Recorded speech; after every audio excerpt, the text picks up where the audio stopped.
ಮನುಷ್ಯ ಸಂಬಂಧಗಳನ್ನು ಬೆಳಕಿಗೆ ತರಲು ಹವಣಿಸಿದ ವಚನ ಸಾಹಿತ್ಯ. ವಚನ ಮತ್ತು ವಚನಕಾರರ ವೈಚಾರಿಕ ಚಿಂತನೆಗಳು ಎಂದೆಂದಿಗೂ ಸಮಕಾಲೀನವಾಗಿ ನೆಲೆ ನಿಲ್ಲುತ್ತವೆ. ಇವು ಧಾರ್ಮಿಕ ಚಳುವಳಿಗಳ ಒಂದು ಉಪ ಉತ್ಪನ್ನವಾಗಿ ರಚನೆಯಾಗಿವೆ. ಇಂತಹ ವಚನಗಳ ಬಗ್ಗೆ ತಿಳಿಸುವ ಕಾರ್ಯಕ್ರಮವನ್ನು ಆಲಿಸುವುದರ ಜೊತೆಗೆ ಆಚರಿಸಿ ಅಳವಡಿಸಿಕೊಳ್ಳುವ ಕಾರ್ಯಕ್ರಮವೇ ವಚನ ವೈಭವ. ಈ ಕಾರ್ಯಕ್ರಮದ ಪ್ರಸ್ತುತಿ ರಮಣಶ್ರೀ ಉತ್ತೇಜನ ಪ್ರಶಸ್ತಿ ಪುರಸ್ಕೃತರು ಹಾಗೂ ಶೃಂಗೇರಿ ಶಂಕರ ಮಠದ ಸಮಾಜಶ್ರೀ ಪ್ರಶಸ್ತಿ ಪುರಸ್ಕೃತರಾದ ನಂಜನಗೂಡಿನ ಯೋಗ ಮಹಾಮನೆಯ ಪ್ರಧಾನ ಶಿಕ್ಷಕರು ಹಾಗೂ ಸಾವಿರಾರು ವಚನಗಳು ಕಂಠಸ್ಥಗೊಂಡಿರುವ ಶ್ರೀಯುತ ಪ್ರಕಾಶ್ ಜಿ ಉಡಿಗಾಲರವರು. ತಪ್ಪದೆ ಕೇಳಿ, ಪ್ರತಿ ಭಾನುವಾರ ಬೆಳಿಗ್ಗೆ 7:45 ಹಾಗೂ ಮರುಪ್ರಸಾರ ಪ್ರತಿ ಮಂಗಳವಾರ ಸಂಜೆ 6 ಗಂಟೆಗೆ. ಮರೆಯದೆ ಕೇಳಿ ನಿಮ್ಮ ನೆಚ್ಚಿನ ಜನಧ್ವನಿ ಬಾನುಲಿ ಕೇಂದ್ರದಲ್ಲಿ.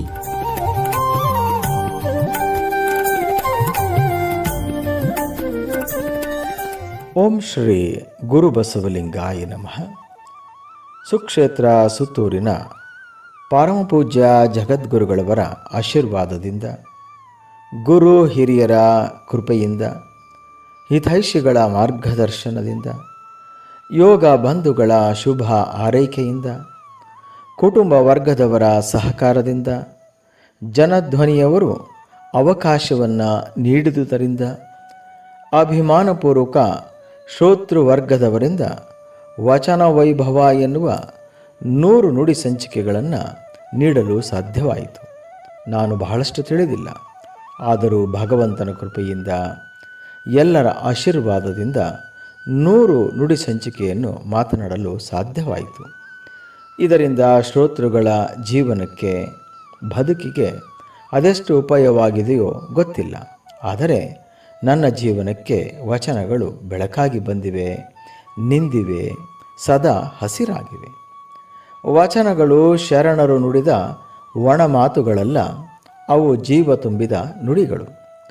ಪ್ರತಿಯೊಂದು ನುಡಿಯಲ್ಲೂ ಅನನ್ಯತೆ ಇದೆ, ಜೀವನದ ಮಾರ್ಗವಿದೆ, ಮಾರ್ಗಕ್ಕೆ ಬೆಳಕಿದೆ, ಆ ಬೆಳಕಿನ ಕಿರಣಗಳಿಗೆ ಅತ್ಯಂತ ತೀಕ್ಷ್ಣತೆ ಇದೆ.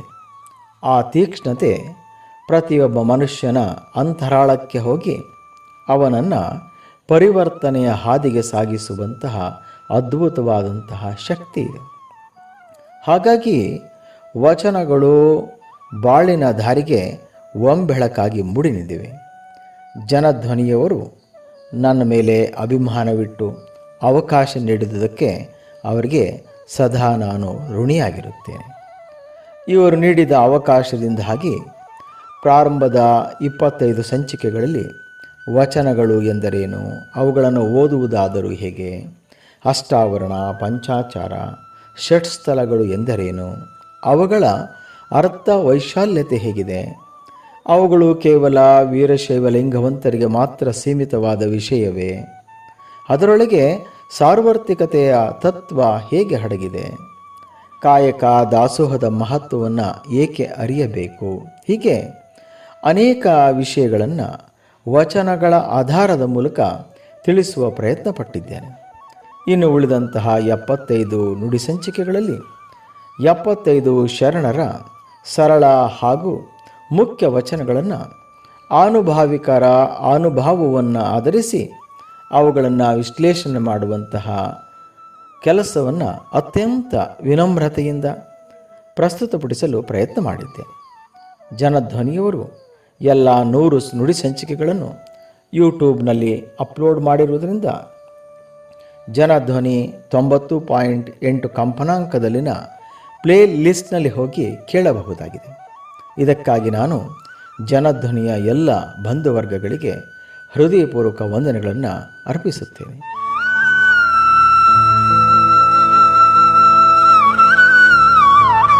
ಇದನ್ನು ಪುಸ್ತಕ ರೂಪದಲ್ಲಿಯೂ ತರಬೇಕೆನ್ನುವುದು ಶ್ರೀ ಪತಂಜಲಿ ಯೋಗ ಶಿಕ್ಷಣ ಸಮಿತಿಯ ಯೋಗ ಮಹಾಮನೆಯ ಆಶಯವಾಗಿದೆ.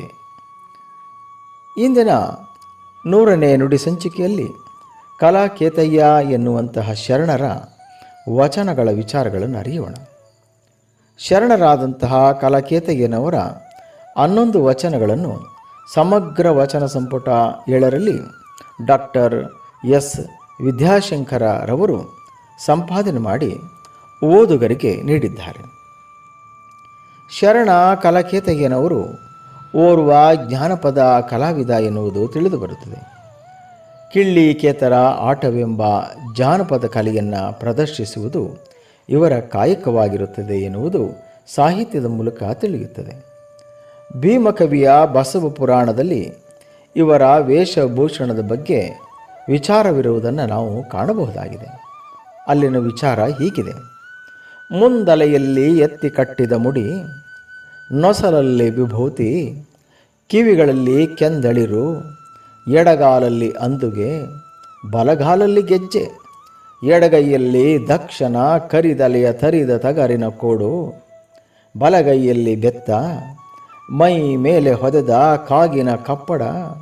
ಹೀಗೆ ಅತ್ಯಂತ ಸುಂದರವಾಗಿ ಕಲಕೇತಯ್ಯನವರನ್ನು ವರ್ಣಿಸಿರುವುದನ್ನು ನಾವು ಕಾಣಬಹುದಾಗಿದೆ. ಸಾಕ್ಷಾತ್ ಶಿವನಂತೆ ವೇಷ ಧರಿಸಿ ಕಂಡುಬಂದಂತೆ ಕಾಣುತ್ತದೆ. ಹೀಗೆ ಕಲಕೇತಯ್ಯನವರು ತಮ್ಮ ಅನೇಕ ಪಾತ್ರಗಳ ಮೂಲಕ ಭಕ್ತರ ನಗಿಸುತ್ತಾ ಅವರ ದುಃಖ ದುಮ್ಮಾನಗಳನ್ನು ಅಳಿಸುತ್ತಾ ತನ್ನ ಕಾಯಕದಿಂದ ಬಂದಂತಹ ಹಣವನ್ನು ಬಡಬಗ್ಗರಿಗೆ ಹಂಚುತ್ತಾ ಜೀವನ ಕಳೆಯುತ್ತಿದ್ದರು ಎಂದು ನಮಗೆ ತಿಳಿದು ಬರುತ್ತದೆ.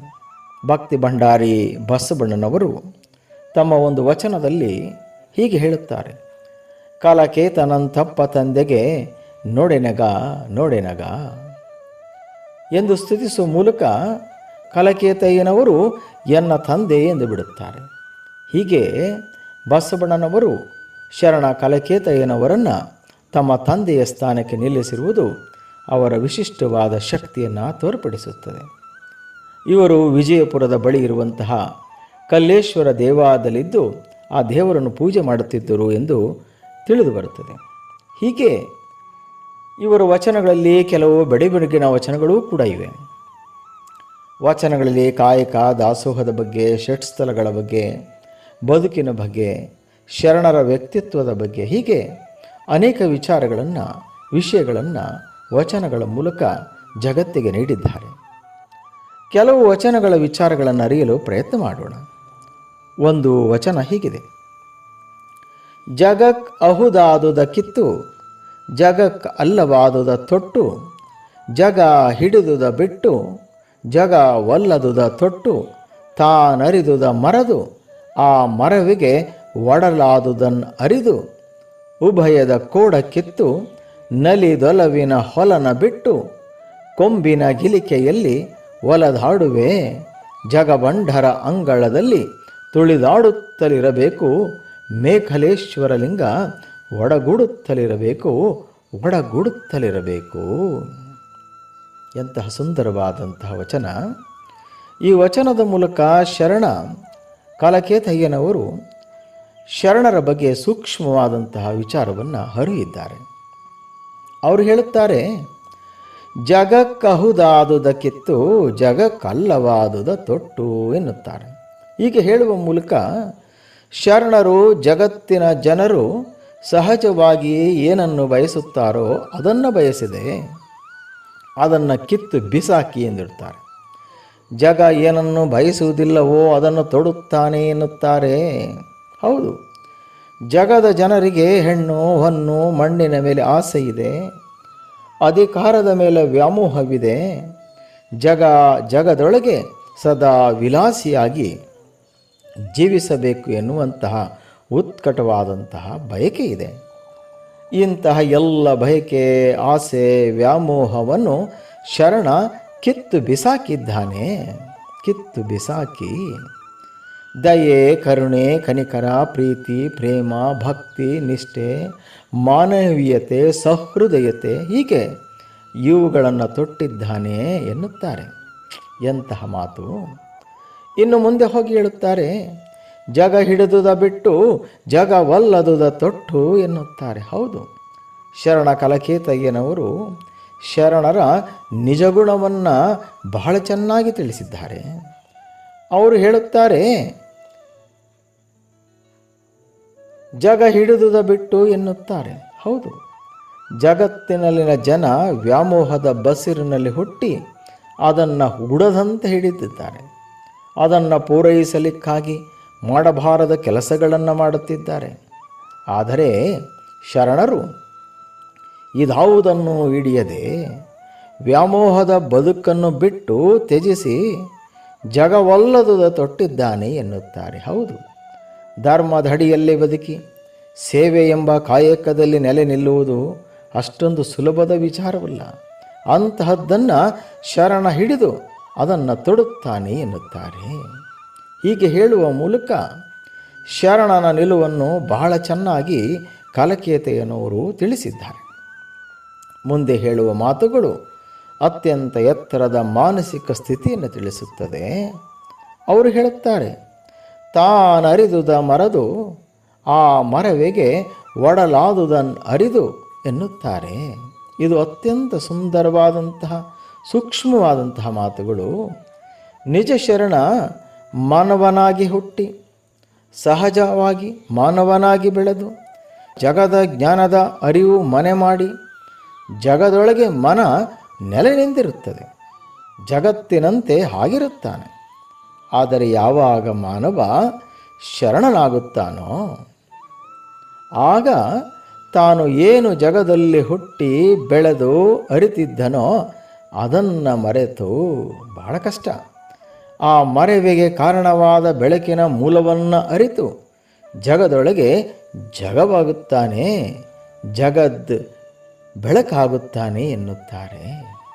ಹೀಗೆ ಶರಣ ತನ್ನ ಆಸೆ ಆಮಿಷವೆಂಬ ಹೊಲಬನ್ನು ಬಿಟ್ಟು ಕೊಂಬಿನ ಗಿಲಿಕಿಯಲ್ಲಿ ಒಲದಾಡುತ್ತಾನೆ ಎನ್ನುತ್ತಾರೆ. ಅಂದರೆ ಇಲ್ಲಿ ಕೊಂಬಿನ ಗಿಲಿಕಿ ಎಂದರೆ ಕೊಂಬೆರೆಂಬೆಗಳಲ್ಲಿ ಬಿಟ್ಟಂತಹ ಚಿಗುರು, ಹೂವು, ಮೊಗ್ಗನ್ನು ಒಳಗೊಂಡು ಮರ ಹೇಗೆ ಸುಂದರವಾಗಿ ಕಾಣುತ್ತದೋ ಹಾಗೆ ಶರಣ ಹೊಸತನ್ನು ಧರಿಸಿ ನಲಿವಿನಿಂದ ಓಲಾಡುತ್ತಾನೆ, ನಲಿದಾಡುತ್ತಾನೆ ಎನ್ನುತ್ತಾರೆ. ಅಂತೆಯೇ ಮುಂದೆ ಹೋಗಿ ಹೇಳುತ್ತಾರೆ, ಜಗಬಂಢರ ನಡುವೆಯೇ ಬೆಳಕಾಗಿ ಓಡಾಡುತ್ತಾ ಭಗವಂತನ ಸೇವೆಯಲ್ಲಿ ಮುಳುಗಿ ಭಗವಂತನೇ ಆಗಿಬಿಡುತ್ತಾನೆ ಎನ್ನುತ್ತಾರೆ. ಹೀಗೆ ಒಂದೇ ಒಂದು ವಚನದಲ್ಲಿ ಶರಣನ ಆಳ ಅರಿವನ್ನು, ಉನ್ನತವಾದಂತಹ ಮಾನಸಿಕ ಚಿಂತನೆಯನ್ನು ತಿಳಿಸುವ ಮೂಲಕ ಕಲಕೇತಯ್ಯನವರು ತಮ್ಮ ಜ್ಞಾನದ ಅರಿವನ್ನು ಹೆಚ್ಚಿಸಿಕೊಂಡಿದ್ದಾರೆ, ನಮಗೆ ತಿಳಿಸಿದ್ದಾರೆ. ಮುಂದಿನ ವಚನವನ್ನು ಗಮನಿಸೋಣ. ವಚನ ಹೀಗಿದೆ: ಬೇಡಲೇತಕ್ಕೆ ಕಾಯಕವ ಮಾಡಿಹನೆಂದು ಕೊಡದಡೆ ಒಡಗೂಡಿ ಬಯ್ಯಲೇತಕ್ಕೆ ಒಡೆಯರು ಭಕ್ತರಿಗೆ ಮಾಡಿಹನೆಂದು ಗಡಿ ತಡಿಗಳಲ್ಲಿ ಕವಾಟ ಮಂದಿರ ಮಂದೆ ಗೊಂದಿಗಳಲ್ಲಿ ನಿಂದು ಕಾಯವೇತಕ್ಕೆ. ಈ ಗುಣ ಕಾಯಕದಂದವೇ, ಈ ಗುಣ ಹೊಟ್ಟೆಗೆ ಕಾಣದ ಸಂಸಾರದ ಘಟ್ಟದ ನಿಲುವು ನೋಡ. ಉಭಯ ಭ್ರಷ್ಟಂಗೆ ಕೊಟ್ಟ ದ್ರವ್ಯ ಮೇಖಲೇಶ್ವರ ಲಿಂಗಕ್ಕೆ ಮುಟ್ಟದೆ ಹೋಯಿತು ನೋಡ, ಮೇಖಲೇಶ್ವರ ಲಿಂಗಕ್ಕೆ ಮುಟ್ಟದೆ ಹೋಯಿತು ನೋಡ. ಇಲ್ಲಿ ಕಲಕೇತಯ್ಯನವರು ಭಕ್ತಂಗೆ ಅಂದರೆ ಭಗವಂತನಿಗೆ ಶರಣುಬಾಗಿ ಭಗವಂತನ ಗುಣವನ್ನು ಧರಿಸಿ ಭಗವಂತನ ಚಿದ್ರೂಪನಾದವಂಗೆ, ಒಡೆಯನಾದವ ಅಂದರೆ ಕೊಡುವವ, ಉಳ್ಳವ, ಆ ಉಳ್ಳಂತಹ ವ್ಯಕ್ತಿ ಭಕ್ತನಿಗೆ ನೀಡಿ ನಾನು ನೀಡಿದೆ ಎಂದು ನುಡಿಯುವಂತಹ ಬಾಯಿ ಬುಡುಕರ ಬಗ್ಗೆ ತಮ್ಮ ವಚನದ ಮೂಲಕ ವಿಚಾರವನ್ನು ತಿಳಿಸಿದ್ದಾರೆ. ಅವರು ಹೇಳುತ್ತಾರೆ, ಭಕ್ತನಿಗೆ ನೀಡಿ ಭಕ್ತನಿಗೆ ಮಾಡಿ ನಾನು ಮಾಡಿದೆ ನಾನು ನೀಡಿದೆ ಎಂದು ಭಕ್ತನಿಂದ ಬಯಸಿದ್ದನ್ನು ಕೊಡು ಎಂದು ಬೇಡುವ ಒಡೆಯನ ನೀಡುವ ಕಾಯಕ ಅದು ಅದೆಂತಹ ಕಾಯಕ, ಅದು ಸರಿಯೇ ಎಂದು ಪ್ರಶ್ನೆ ಮಾಡುತ್ತಾರೆ. ಕೊಟ್ಟು ಕೊಡು ಎಂದು ಕೇಳುವುದು ಅದೆಷ್ಟು ಸರಿ ಎಂದು ಕೇಳುತ್ತಾರೆ. ಹಾಗೆ ಭಕ್ತ ಕೊಡದಿದ್ದರೆ ಅವನನ್ನು ನಿಂದಿಸಿ ಹೀಗಳೆದರೆ ಅದು ಹೇಗೆ? ಒಡೆಯ ಭಕ್ತನಿಗೆ ನೀಡಿದೆ ಮಾಡಿದೆ ಎಂದು ಸಿಕ್ಕ ಸ್ಥಳದಲ್ಲಿ ನಿಂತು ಹೇಳುತ್ತಿದ್ದರೆ ಅದು ಹೇಗೆ ಎಂದು ಕೇಳುತ್ತಾರೆ. ಹೌದು, ಕಲಕೇತಯ್ಯನವರು 12ನೇ ಶತಮಾನದಲ್ಲಿ ಇದನ್ನು ತಿಳಿಸಿರುವುದು ಆಶ್ಚರ್ಯಕರವಾಗುತ್ತದೆ. ಏಕೆಂದರೆ ಪ್ರಸ್ತುತ ಸಮಾಜದಲ್ಲಿ ಭಗವಂತನ ಭಕ್ತನ ಮಠಕ್ಕೆ ಮಂದಿರಕ್ಕೆ ನೀಡಿದಂತಹ ಒಂದೊಂದು ವಸ್ತುಗಳ ಮೇಲೂ ಅವರ ಹೆಸರನ್ನು ಬಹಳ ದೊಡ್ಡದಾಗಿ ಎಲ್ಲರಿಗೂ ಕಾಣಿಸುವಂತೆ ಬರೆಸುತ್ತಾರೆ. ನಾನು ಕೊಟ್ಟಿದ್ದೇನೆ ಎಂದು ಇತರರಿಗೆ ತಿಳಿಯಲು ದೊಡ್ಡ ದೊಡ್ಡ ಕಾರ್ಯಕ್ರಮವನ್ನೇ ಹಮ್ಮಿಕೊಳ್ಳುತ್ತಾರೆ. ಇಂತಹ ಗುಣ ಸರಿಯೇ ಎಂದು ಪ್ರಶ್ನೆ ಮಾಡುತ್ತಾರೆ. ಅದೆಲ್ಲ ಯಾರಿಂದ ಬಂದಿರುವುದು? ಅದು ಭಗವಂತನ ಕೃಪೆಯಿಂದಲ್ಲವೇ ಎಂದು ಕೇಳುತ್ತಾರೆ. ಭಗವಂತ ಭಿಕ್ಷುಕನನ್ನೂ ಮಾಡಬಲ್ಲ, ಶ್ರೀಮಂತನನ್ನೂ ಮಾಡಬಲ್ಲ. ಹಾಗೆಯೇ ಭಗವಂತ ಬೆಳಕಾಗೂ ಮಾಡಬಲ್ಲ. ಹಾಗಾಗಿ ಮಾಡಿದನೆಂಬುದು ಮನದಲ್ಲಿ ಬಂದರೆ ಏಡಿಸಿ ಕಾಡಿತ್ತು ಶಿವನ ಡಂಗುರ ಎಂದು ಭಕ್ತಿ ಭಂಡಾರಿ ಬಸವಣ್ಣನವರು ತಿಳಿಸಿರುವುದನ್ನು ನಾವು ಕಾಣಬಹುದಾಗಿದೆ. ಹೀಗೆ ಕಲಕೇತಯ್ಯನವರು ಒಡೆಯ ಭಕ್ತನಿಗೆ ನೀಡಿ ಮತ್ತೆ ಭಕ್ತನಿಂದ ಕೇಳುವುದು, ಏನನ್ನಾದರೂ ಅರಸುವುದು ಅದೆಷ್ಟು ಸರಿ ಎಂದು ಪ್ರಶ್ನಿಸುತ್ತಾರೆ. ತಮ್ಮ ವಚನದಲ್ಲಿ ಮುಂದೆ ಹೇಳುತ್ತಾರೆ, ಒಡೆಯನ ಇಂತಹ ಕಾಯಕ ಹೊಟ್ಟೆಗೆ ಕಾಣದ ಸಂಸಾರದ ಘಟ್ಟದ ನಿಲುವು ಎಂದು ಬಿಡುತ್ತಾರೆ. ಅಂದರೆ ಇದರ ಅರ್ಥ, ಕಾಯಕದಿಂದ ಸಂಸಾರ ಸುಂದರವಾಗಿರಬೇಕೇ ಹೊರತು ಅದು ಬಿಟ್ಟು ಸಂಸಾರದಲ್ಲಿ ಸಾರವೇ ಇಲ್ಲದೆ ಹೋದರೆ ಅದೆಂತಹ ಸಂಸಾರ, ಅದೆಂತಹ ಕಾಯಕ ಎಂದು ಕೇಳುತ್ತಾರೆ. ಹಾಗೆಯೇ ನಾವು ಮಾಡುವ ಕಾಯಕದಿಂದ ಪ್ರತಿಫಲಾಪೇಕ್ಷೆ ಬಯಸದೆ ಕಾಯಕ ಮಾಡಬೇಕು. ಅದರ ಫಲ ತನಗೆ ತಾನೇ ದೊರೆಯುತ್ತದೆ ಎನ್ನುತ್ತಾರೆ. ಹಾಗಾಗಿ ಕಲಕೇತಯ್ಯನವರು ಹೇಳುತ್ತಾರೆ, ಕಾಯಕ ಮಾಡಿ ನಾನು ಮಾಡಿದೆ, ನಾನು ನೀಡಿದೆ ಎಂದು ಅದಕ್ಕೆ ಪ್ರತಿಫಲ ಬಯಸಿ ನೀಡುವವ ಭ್ರಷ್ಟ. ಅಂತಹ ಭ್ರಷ್ಟನು ನೀಡಿದ ಹಣ, ವಸ್ತು ಅದೇನೇ ಇರಲಿ ಅದು ಭಗವಂತನಿಗೆ ಸಲ್ಲದು. ಭಗವಂತ ಅದನ್ನು ಕಣ್ಣಿನಿಂದನೂ ಕೂಡ ನೋಡುವುದೂ ಇಲ್ಲ, ಕೈಯಿಂದ ಮುಟ್ಟುವುದಿಲ್ಲ ಎಂದು ಬಿಡುತ್ತಾರೆ. ಹೀಗೆ ಹೇಳುವ ಮೂಲಕ ನೀಡಿ ನೀಡದಂತೆ, ಮುಟ್ಟಿ ಮುಟ್ಟದಂತೆ, ವಾಸಿಸಿ ವಾಸಿಸದಂತೆ ಹಾಗೆ ಇರಬೇಕು. ಅದುವೇ ನಿಜ ಕಾಯಕ, ನಿಜ ದಾಸೋಹ ಎನ್ನುತ್ತಾರೆ. ಹೀಗೆ ಕಾಯಕ ಮತ್ತು ದಾಸೋಹದ ಅದ್ಭುತವಾದಂತಹ ತತ್ವವನ್ನು ವಚನದ ಮೂಲಕ ನಮಗೆ ತಿಳಿಸಿಕೊಡುವಂತಹ ಪ್ರಯತ್ನ ಮಾಡಿದ್ದಾರೆ. ಮತ್ತೊಂದು ವಚನದ ಕಡೆಗೆ ಸಾಗೋಣ. ವಚನ ಹೀಗಿದೆ: ಪ್ರಥಮದಲ್ಲಿ ರುದ್ಧತ್ವ, ಅದು ಘಟಿಸಿದಲ್ಲಿ ಅದುವೇ ಈಶ್ವರತ್ವ.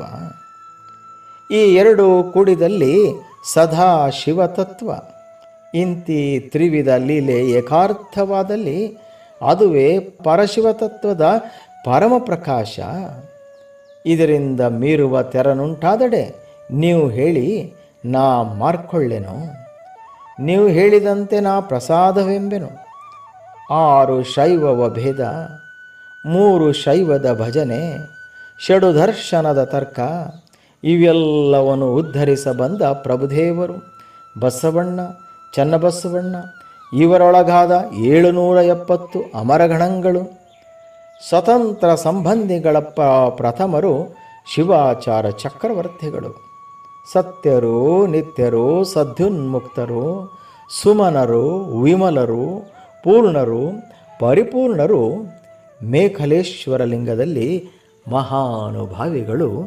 ಮಹಾನುಭಾವಿಗಳು ಎಂತಹ ವರ್ಣನೆ!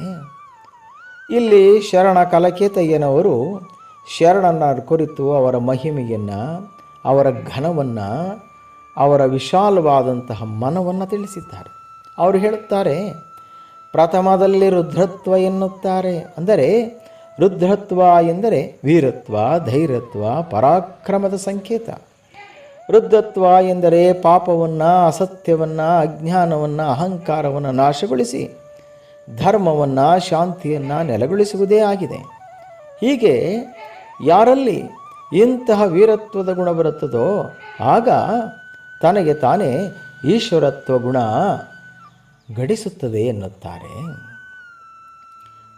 ಈಶ್ವರತ್ವ ಎಂದರೆ ಸರ್ವಜ್ಞಾನ ಶಕ್ತಿ, ಅಹಂಕಾರರಹಿತ ಶುದ್ಧ ಚೈತನ್ಯ ಶಕ್ತಿ, ಸೃಷ್ಟಿ ಸ್ಥಿತಿ ಲಯದ ಬಗ್ಗೆ ಪರಿಪೂರ್ಣ ಜ್ಞಾನಶಕ್ತಿ. ಹೀಗೆ ಇಂತಹ ಗುಣಗಳು ತನಗೆ ತಾನೇ ಅಡಕಗೊಳ್ಳುತ್ತದೆ ಎನ್ನುತ್ತಾರೆ. ಹೀಗೆ ರುದ್ರತ್ವ, ಈಶ್ವರತ್ವ ಇವೆರಡೂ ಕೂಡಿದಲ್ಲಿ ಸದಾಶಿವತತ್ವ ನೆಲೆಗೊಳ್ಳುತ್ತದೆ ಎನ್ನುತ್ತಾರೆ. ಸದಾಶಿವತತ್ವ ಎಂದರೆ ಜ್ಞಾನಶಕ್ತಿ, ಪಾರಮಾರ್ಥಿಕ ಶಕ್ತಿ, ಆಧ್ಯಾತ್ಮಿಕ ಶಕ್ತಿ. ಹೀಗೆ ಇವುಗಳು ಸದಾ ಬೆಳಕಿನಂತೆ ಮನದಲ್ಲಿ ನೆಲೆಗೊಳ್ಳುವಿಕೆ ಎಂದರ್ಥ. ಅಂತಹ ಶಕ್ತಿ ನಮ್ಮಲ್ಲಿ ಮನೆ ಮಾಡುತ್ತದೆ ಎನ್ನುತ್ತಾರೆ. ಕಲಕೇತಯ್ಯನವರು ಮುಂದೆ ಹೇಳುತ್ತಾರೆ, ಹೀಗೆ ರುದ್ರತ್ವ, ಈಶ್ವರತ್ವ, ಸದಾ ಶಿವತತ್ವ ಇವು ಮೂರು ನೆಲೆಗೊಂಡು ಏಕಾರ್ಥಗೊಂಡಾಗ, ಒಂದರೊಳಗೊಂದು ಬೆರೆತಾಗ ಪರಮ ಪ್ರಕಾಶ ಉದಯವಾಗುತ್ತದೆ ಎನ್ನುತ್ತಾರೆ. ಹೀಗೆ ಅತ್ಯುತ್ತಮವಾದಂತಹ ಪರಮ ಜ್ಞಾನದ ಬೆಳಕು ನೆಲೆಗೊಳ್ಳುತ್ತದೆ. ನೆಲೆಗೊಂಡ ಮೇಲೆ ನಾ ಅದರಲ್ಲಿ ನೆಲೆ ನಿಲ್ಲದೆ ಬೇರೆ ಆಗಲು ಸಾಧ್ಯವೇ ಎಂದು ಕೇಳಿಬಿಡುತ್ತಾರೆ. ಆಗ ನನಗೆ 6 ಶೈವದ ಭೇದ ಎಂದರೆ ಸಿದ್ಧಾಂತ ಶೈವ, ವೀರಶೈವ, ಕಾಪಾಲಿಕ, ಕಾಳಮುಖ, ಪಾಶುಪತ, ಕಾಶ್ಮೀರಿ ಶೈವ, ಹೀಗೆ 6 ಶೈವಗಳು, ಷಡ್ವಿಧ ಶೈವಗಳ ಬಗ್ಗೆ, ಶೈವದ ಪರಂಪರೆಯ ತತ್ವಗಳ ಬಗ್ಗೆ ನಾನು ಸ್ವಯಂ ಅರಿಯುವೆನು ಎನ್ನುತ್ತಾರೆ. ಇನ್ನು 3 ಶೈವದ ಭಜನೆ ಎನ್ನುತ್ತಾರೆ. ಅಂದರೆ ಓಂ ನಮಃ ಶಿವಾಯ ಎನ್ನುವಂತಹ ಷಡಕ್ಷರ ಮಂತ್ರದ ಬಗ್ಗೆ ಭಜನೆ, ಶಂಭೋ ಶಂಕರ ಮಹಾದೇವ ಎನ್ನುವ ಭಜನೆ, ಹರಹರ ಮಹಾದೇವ ಎನ್ನುವ ಭಜನೆ, ಹೀಗೆ ಭಗವಂತನ ಭಜನೆಯ ಶಕ್ತಿಯನ್ನು ನಾನು ಅರಿಯುವೆನು, ನನ್ನೊಳಗೆ ಆಹ್ವಾನಿಸಿಕೊಳ್ಳುವೆನು ಎನ್ನುತ್ತಾರೆ. ಇನ್ನು ಮುಂದೆ ಹೇಳುತ್ತಾರೆ, ಷಡು ದರ್ಶನದ ತರ್ಕವ ಮಾಡುವೆ ಎಂದು ಬಿಡುತ್ತಾರೆ. ಅಂದರೆ ಸಾಂಖ್ಯ ದರ್ಶನ, ಯೋಗ ದರ್ಶನ, ನ್ಯಾಯ ದರ್ಶನ, ವೈಶೇಷಿಕ ದರ್ಶನ, ಪೂರ್ವ ಮೀಮಾಂಸಾ, ವೇದಾಂತ, ಹೀಗೆ 6 ದರ್ಶನ ಶಾಸ್ತ್ರಗಳ ಮೇಲೆ ತಾತ್ವಿಕವಾಗಿ ತರ್ಕ ಮಾಡುವಂಥ ಶಕ್ತಿ ಎನ್ನೊಳಗೆ ಮೂಡಿ ಬರುತ್ತದೆ ಎನ್ನುತ್ತಾರೆ.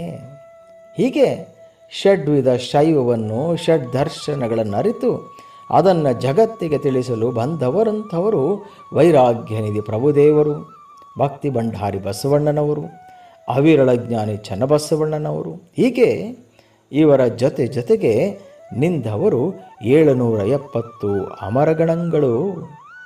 ಹೀಗೆ ಇವರೆಲ್ಲ ಈ ಜಗತ್ತನ್ನು ಉದ್ಧರಿಸಲು ಬಂದಂತಹ ಪ್ರಥಮ ಶಿವಾಚಾರ ಚಕ್ರವರ್ತಿಗಳು ಎಂದು ಬಿಡುತ್ತಾರೆ. ಅವರೇ ಶರಣರು.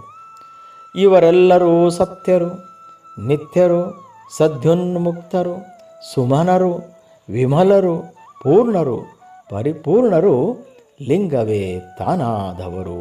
ಹೀಗೆ ಹೇಳುವ ಮೂಲಕ ಧೈರ್ಯದಿಂದ ಅಹಂಕಾರವನ್ನು ಮೆಟ್ಟಿ ಅದನ್ನು ನಿಂದು ಸುಗುಣತ್ವವನ್ನು ಕಲಿತು ಅದನ್ನು ಮನದಲ್ಲಿ ಸದಾ ಧರಿಸಿ ಜ್ಞಾನದ ಕಿರಣವಾಗಬೇಕು ಎಂದು ಬಿಡುತ್ತಾರೆ. ಹೀಗೆ ಜ್ಞಾನದ ಬೆಳಕು ನಮ್ಮಲ್ಲಿ ಮೂಡಿಬರಬೇಕು. ಅಂತಹ ಬೆಳಕನ್ನು ಮೂಡಿಸಲೆಂದೇ ಪ್ರಮಥರು ನೆಲೆಸಿದರು ಎನ್ನುವ ವಿಚಾರವನ್ನು ವಿಸ್ತೃತವಾಗಿ ಶರಣ ಕಲಕೇತಯ್ಯನವರು ಈ ವಚನದ ಮೂಲಕ ತಿಳಿಸಿದ್ದಾರೆ. ವಚನ ಬಹಳ ಚೆನ್ನಾಗಿದೆ.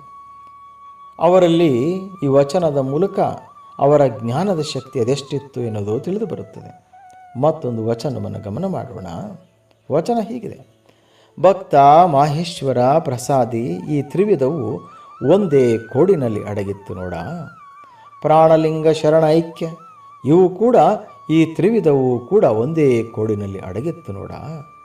ಇಂತಿ ಉಭಯದ ಕೋಡ ಹಿಡಿದು ಪಶ್ಚಿಮ ದ್ವಾರವ ಮುಚ್ಚಿ ನಿಂದು ಉತ್ತರ ದ್ವಾರದಲ್ಲಿ ಎಡತ ಹಾಕುವ ನಿಶ್ಚಿಂತರ ಮುಚ್ಚಿಸಿ ಸಚ್ಚಿದಾನಂದದಿ ನಲಿದೊಲಿದು ಕಲೆ ವಿದ್ಯವನ್ನೊಪ್ಪಿಸ ಬಂದೆ ನೋಡ. ಹುಲುಹಿನ ಗಿಲಿಕೆಯ ಕೊಂಬಿನಲ್ಲಿ ಸುಳುಹಿನ ಸೂಕ್ಷ್ಮದ ಕಳೆಯ ಬೆಳಗಿನಲ್ಲಿ ಅಕ್ಕನ ಗಂಡನ ಭಾವಂದಿರ ಧಿಕ್ಕರಿಸ ಬಂದೆ. ಮೇಖಲೇಶ್ವರ ಲಿಂಗವನ್ನು ಅರಿಯ ಹೇಳ, ಮೇಖಲೇಶ್ವರ ಲಿಂಗವನ್ನು ಅರಿಯ ಹೇಳ. ಇಲ್ಲಿ ಕಲಕೇತಯ್ಯನವರು ಷಟ್ಸ್ಥಲದ ಜೊತೆಗೆ ಆಧ್ಯಾತ್ಮಿಕ ಚಿಂತನೆಯನ್ನು ನಾವು ಮಾಡಿರುವುದನ್ನು ನಾವು ಕಾಣಬಹುದಾಗಿದೆ. ವೀರಶೈವ ಧಾರ್ಮಿಕ ಸಿದ್ಧಾಂತದಲ್ಲಿ ಷಟ್ಸ್ಥಲಕ್ಕೆ ತನ್ನದೇ ಆದಂತಹ ಮಹತ್ವವಿದೆ.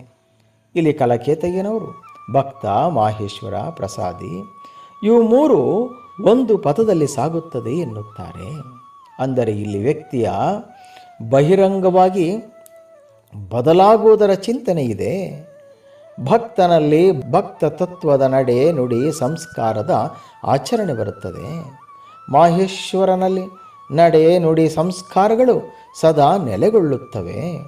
ಪ್ರಸಾದಿಯಲ್ಲಿ ಅವುಗಳೆಲ್ಲವನ್ನು ಸದಾ ಆಚರಿಸಿ ಅದನ್ನೇ ಉಂಡು ಅದರಲ್ಲೇ ಮಲಗಿ ಅದೇ ಆಗುತ್ತಾನೆ ಎನ್ನುತ್ತಾರೆ.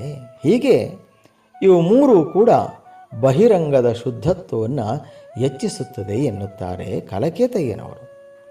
ಇನ್ನು ಪ್ರಾಣಲಿಂಗಿ, ಶರಣ, ಐಕ್ಯ ಇವು ಮೂರು ಇನ್ನೊಂದು ಪಥದಲ್ಲಿ ಸಾಗುತ್ತದೆ ಎನ್ನುತ್ತಾರೆ. ಅಂದರೆ ಇಲ್ಲಿ ವ್ಯಕ್ತಿ ಆಂತರಂಗಿಕವಾಗಿ ಶುದ್ಧನಾಗುತ್ತಾನೆ.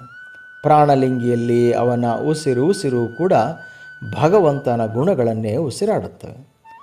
ಶರಣನಲ್ಲಿ ಆ ಉಸಿರಾಟದಂತೆ ಭಗವಂತನ ಕೆಲಸಗಳನ್ನು ಅತ್ಯಂತ ಚೈತನ್ಯಯುಕ್ತವಾಗಿ ಕಾರ್ಯಗತಗೊಳಿಸುತ್ತಾನೆ. ಕೊನೆಗೆ ತನ್ನ ಎಲ್ಲ ಸರ್ವಸ್ವವನ್ನು ಭಗವಂತನೆಲ್ಲ ಐಕ್ಯಗೊಳಿಸಿ ನಿರಾಳಿಯಾಗುತ್ತಾನೆ ಎನ್ನುತ್ತಾರೆ. ಹೇಗೆ ಗಾಳಿ ಬೆಳಕು ಯಾವುದೇ ಅಡೆತಡೆಗಳಿದ್ದರೂ ಕೂಡ ಕಿಂಚಿತ್ ಜಾಗದೊಳಗೆ ನುಸುಳಿ ಒಳ ಹೋಗುತ್ತದೋ ಹಾಗೆ ಐಕ್ಯ ಎಲ್ಲೆಡೆ ತನ್ನ ಪರಿಮಳವನ್ನು ಪಸರಿಸುತ್ತಾನೆ. ಹೀಗೆ ಅಂತರಂಗ ಶುದ್ಧಗೊಳ್ಳುತ್ತದೆ ಎನ್ನುತ್ತಾರೆ. ಹೀಗೆ ಷಟ್ ಸ್ಥಳದಿಂದ ಅಂತರಂಗ ಬಹಿರಂಗ ಶುದ್ಧಗೊಳ್ಳುತ್ತದೆ. ಯಾರು ಪಶ್ಚಿಮ ದ್ವಾರ ಅಂದರೆ ಪಶ್ಚಿಮ ಶಿಖಾಚಕ್ರ ಎನ್ನಲಾಗಿದೆ. ಅದು ಜ್ಞಾನದ ಸಂಕೇತ. ಅದನ್ನು ಸಾಧನೆಯಿಂದ ತೆರೆದರೆ ಆ ವ್ಯಕ್ತಿ ಪರಮಜ್ಞಾನಿಯಾಗುತ್ತಾನೆ. ಆದರೆ ಮನುಜರು ಆ ದ್ವಾರವನ್ನು ಮುಚ್ಚಿ ಉತ್ತರ ದ್ವಾರವನ್ನು ಅಂದರೆ ಬುದ್ಧಿವಂತಿಕೆಯ ಕೌಶಲ್ಯದ ದ್ವಾರವನ್ನು ತೆರೆದು ತನ್ನ ಬುದ್ಧಿಯಿಂದ ಜಗತ್ತಿನಲ್ಲಿರುವುದನ್ನು ಅನುಭವಿಸಲು ಅವಣಿಸುತ್ತಿರುತ್ತಾನೆ ಎನ್ನುತ್ತಾರೆ. ಅಂತಹವರನ್ನು ಉದ್ಧರಿಸಿ ಅವರನ್ನು ಪಶ್ಚಿಮ ದ್ವಾರದೆಡೆಗೆ ಹೋಗುವಂತೆ ಮಾಡಲು ಷಟ್ಸ್ಥಲಿಯಾಗಬೇಕು ಎನ್ನುತ್ತಾರೆ.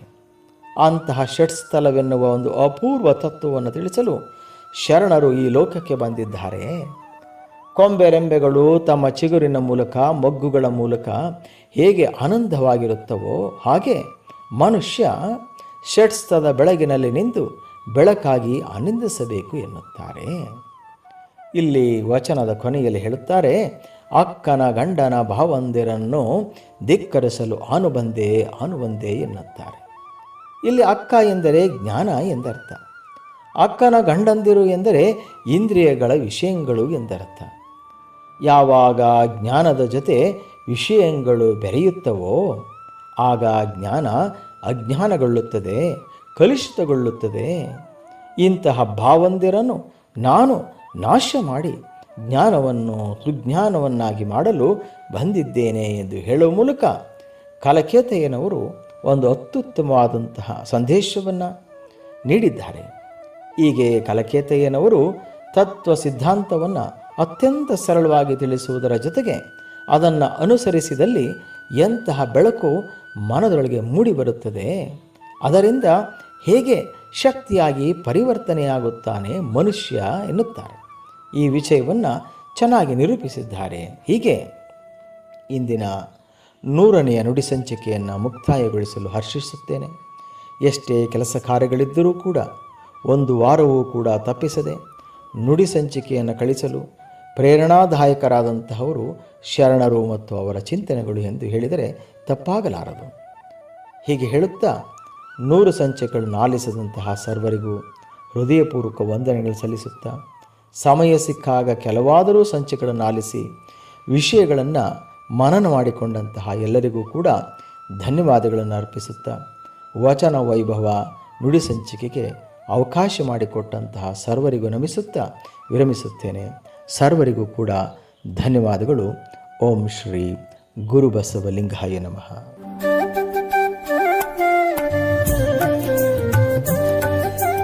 ಮನುಷ್ಯ ಸಂಬಂಧಗಳನ್ನು ಬೆಳಕಿಗೆ ತರಲು ಹವಣಿಸಿದ ವಚನ ಸಾಹಿತ್ಯ. ವಚನ ಮತ್ತು ವಚನಕಾರರ ವೈಚಾರಿಕ ಚಿಂತನೆಗಳು ಎಂದೆಂದಿಗೂ ಸಮಕಾಲೀನವಾಗಿ ನೆಲೆ ನಿಲ್ಲುತ್ತವೆ. ಇವು ಧಾರ್ಮಿಕ ಚಳುವಳಿಗಳ ಒಂದು ಉಪ ಉತ್ಪನ್ನವಾಗಿ ರಚನೆಯಾಗಿವೆ.